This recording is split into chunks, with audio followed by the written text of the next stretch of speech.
एक अनार 100 बीमार। कड़ी 7। तो मंच पर दृश्य है वीनू के घर के ड्राइंग रूम का। ड्राइंग रूम में एक आराम चेयर पर बैठा हुआ मनोहर लाल अपने मोबाइल फ़ोन में कुछ देखता हुआ। पृष्ठभूमि में से वीनू और मलिका का प्रवेश। मलिका आते ही संबोधित होती है मनोहर लाल की ओर, बोलती है, पापा। वीनू की ओर इशारा करके, इनको बताइए कि आपको इनकी मम्मी के टिकट के बारे में सूचना कहाँ से मिली। अरे बेटा, वो भी बताएंगे बोला मनोहर लाल। पहले इनकी मम्मी को तो आ जाने दो। फिर पृष्ठभूमि की ओर देखकर, अरे लो, इनकी मम्मी और पापा आ रहे हैं। तो विंग में से प्रवेश होता है वीर के साथ दीपा रानी का। दोनों देखते हैं मनोहर लाल को, चौंकते हैं। दीपा चौंक कर मुड़ती है मनोहर लाल की ओर, बोलती है, अरे सेठ जी, आप यहाँ? आप हमें खुशखबरी देने आए हैं, बता रहा था ना मेरा बेटा। हाँ जी, हाँ। अच्छा, बैठिए। ये बताइए, वीनू को कहती है, वीनू बेटा, इनके लिए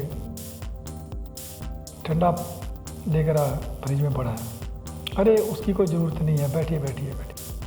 पक्का? हाँ जी, बैठिए। तो थोड़ी सी उदासी दीपा के चेहरे पर छाई हुई है। बैठते हैं सभी। तो मनोहर बोला दीपा से, तो दीपा रानी जी, आपके बेटे ने बता दिया कि हम किस लिए यहाँ आए हैं। हाँ, वो तो बता दिया, लेकिन क्या? पहले आप ये बताइए, पूछा दीपा ने। सेठ साहब, आपको ये सूचना कहाँ से मिली कि पार्टी इस बार टिकट हमें दे रही है? वो क्या है, मुस्कुराकर बोला मनोहर, हम काम के सिलसिले में जाते रहते हैं दिल्ली। पिछले महीने गए थे तो आपके हाई कमांड के दफ्तर में चले गए। सोचा वहाँ सरकार इस बार आप ही की बनेगी, तो काम पड़ेगा हमें तो चंदा देना है, पार्टी फंड है और अपने काम करवाने हैं। इसीलिए मिले थे आपके हाई कमांड वालों से। पूछा हमने, वैसे ही पूछ लिया कि भाई इस बार हमारे हल्के से टिकट किसे दे रहे हैं? तो पता क्या कहने लगे? हाँ, क्या कहने लगे? फिर उदासी भरे स्वर में पूछा दीपा ने। बोले, भाई आपके हल्के में तो एक ही नाम की चर्चा है, वो है श्रीमती दीपा रानी जी। अच्छा, वो ये कह रहे थे। फिर उदास स्वर बोली, अरे क्या बात है दीपा रानी जी, बोला मनोहर। इतनी बड़ी खुशखबरी सुनकर भी आपके चेहरे पर उदासी, आपको तो खुश हो जाना चाहिए। अब कैसी खुशी सेठ साहब? उदास स्वर में बोली दीपा।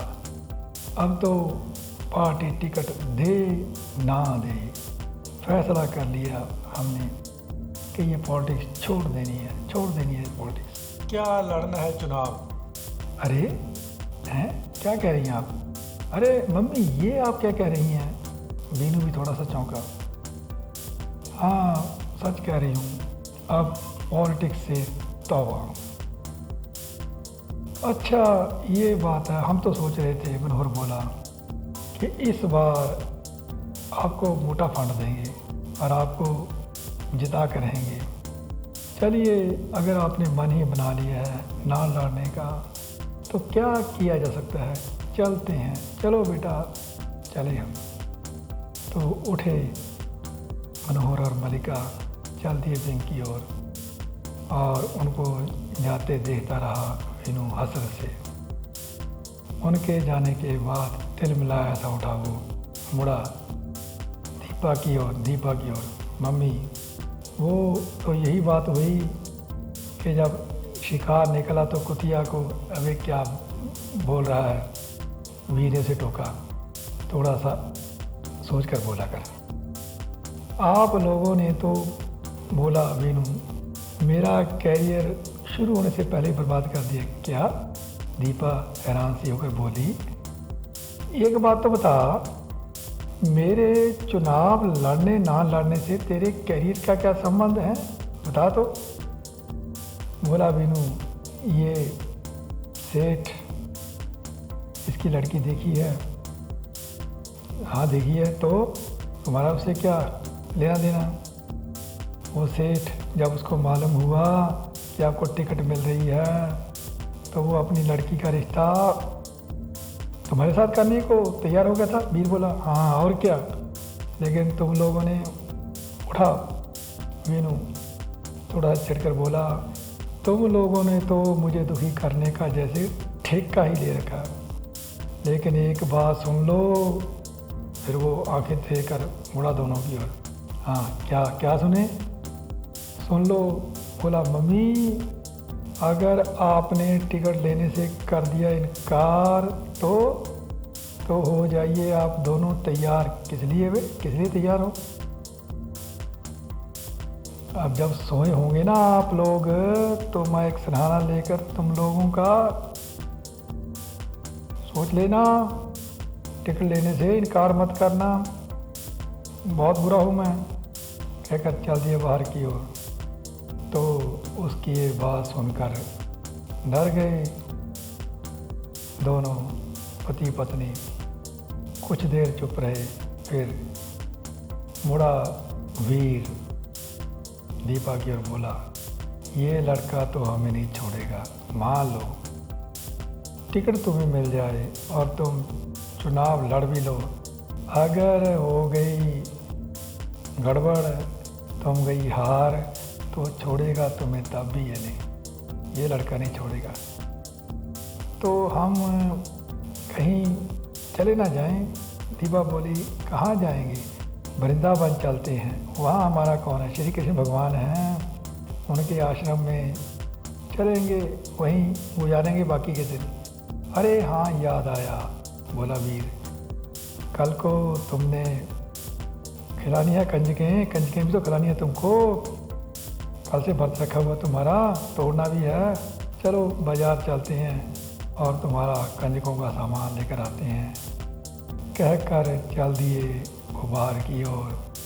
तो उनके जाने के बाद मंच पर प्रवेश होता है मनोहर और उसकी बेटी मल्लिका का। दोनों मंच का एक चक्कर लगाते हैं, थोड़े से चिंते से। मनोहर बोलता है ठंडी सांस भरकर, यहाँ तो बात नहीं बनी। पापा एकदम खुश होकर बोली मल्लिका, एक लिहाज से ये ठीक भी हुआ। क्या ठीक हुआ? वो जो तुम्हारी प्लान थी वो तो गड़बड़ हो गई। अरे नहीं पापा, मेरे ध्यान में एक और बात आई है। वो क्या बेटा?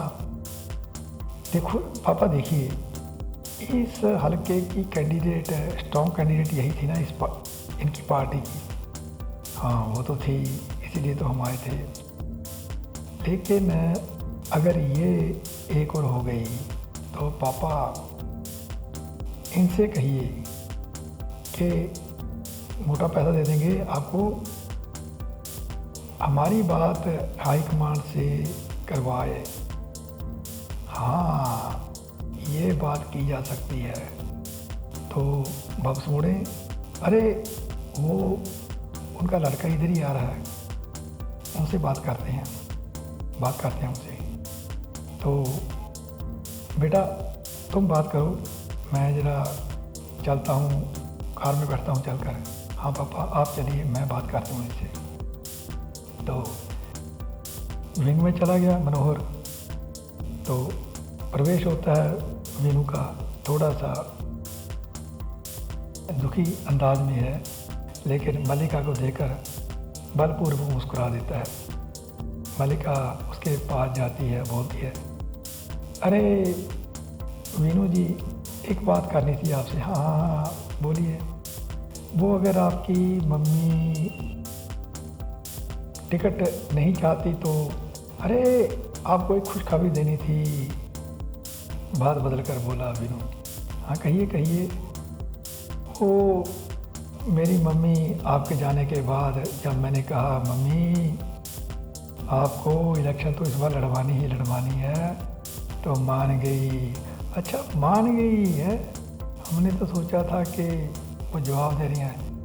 ऐसे कैसे जवाब दे देंगी हैं? मुश्किल से तो इतने साल हो गए टिकट मांगते हुए। पार्टी तैयार हुई है, ऐसा अवसर छोड़ा जा सकता है कहीं? मम्मी को तो मैं इलेक्शन लड़वा कर छोड़ूंगा। अच्छा चलो फिर पापा को ये बात बताऊं जाकर। आप लोगों को फंड भी तो देना है ना हमें। और वो जो जीत होगी ना आपकी हमारी वजह से ही होगी। एक तो हम फंड देंगे आपको बोली मलिका। दूसरे वो जो है ना हमारे वर्कर हमारी फैक्ट्रियों में कितने हैं पता है? हम बहुत होंगे। इतने हैं कि अगर वो उनके परिवार जिधर वोट डाल दें कैंडिडेट उधर ही जीतेगा तो हमारे बिना आपका गुजारा नहीं है। अरे वो तो आपके बिना है भी नहीं। तो चलिए पापा अपने पापा को बुलाइए, उनको मम्मी से मिलवाऊँ। नहीं फिर मिलेंगे कभी, अब तो हम जा रहे हैं।